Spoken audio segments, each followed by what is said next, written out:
जय श्रीमन्नारायण। आज बलदेव छठ है। बलदेव छठ की आप सबको हार्दिक बधाई, हार्दिक शुभकामना। आज भगवान कृष्ण के बड़े भैया श्री दाऊ जी महाराज का आज जन्मोत्सव है। जब त्रेता में भगवान राम धराधाम पर आए तो भगवान नारायण के जो नित्य सेवक हैं शेष भगवान, वो लक्ष्मण के रूप में आए और बड़ी सेवा करी। राम जी बोले कि भाई लक्ष्मण जी, आप बहुत सेवा मेरी करते हैं, कोई एक अवसर मुझे भी दो, मैं भी आपकी सेवा करूं।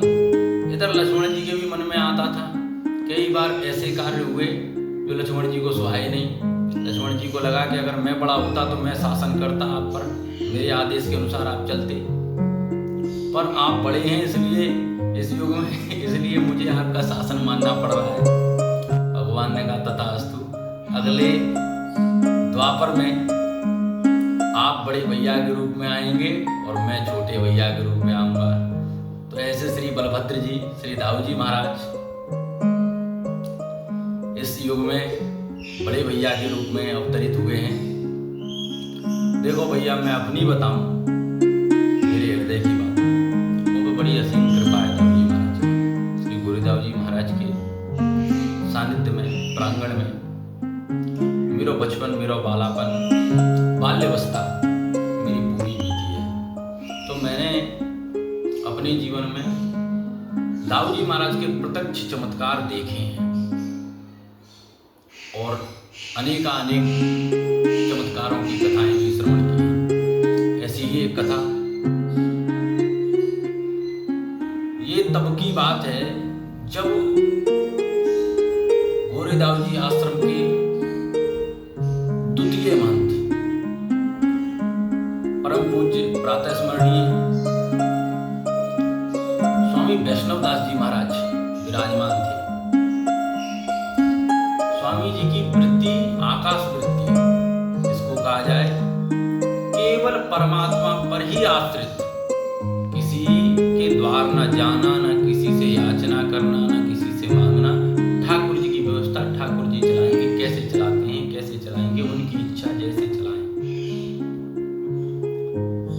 एक दिन की घटना, रात्रि के 8 बजे उठारी उसको कहते हैं जो कोठार का देख रेख करता है, भंडार में क्या है क्या नहीं है, नमक मिर्च मसाला तेल क्या है क्या नहीं है, उसकी पूरी जिम्मेदारी जानकारी कोठारी के पास रहती है। कोठारी ने आके महाराज जी को बताया कि महाराज जी, कोठार में कल के रात भोग की व्यवस्था ना है।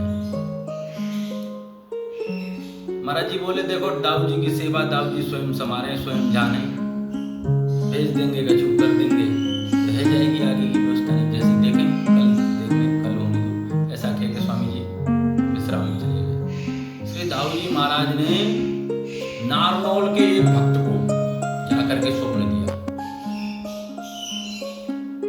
अरे तुम यहाँ सो रहे हो, हमारी वहां सेवा बंद हुई जा रही है, अरे उठो, वहां सुबह संतों की पंगत होनी है, व्यवस्था करो, चले गए। भक्त एकदम घबरा के उठा, हल धर लिए, हल मूसर लिए हुए दाऊ जी महाराज के दिव्य दर्शन किए। उसने एकदम उठा, उठ के देखा तो उसे लगा कि सपना है। फिर दोबारा सो गया, पुनः सपना आया। दाऊ जी महाराज ने कहा, अरे उठते हो कि नहीं उठते हो, जल्दी उठो, वहां हमारी व्यवस्था बिगड़ी जा रही है, वहां सुबह संतों की पंगत होनी है। महाराज जी बड़े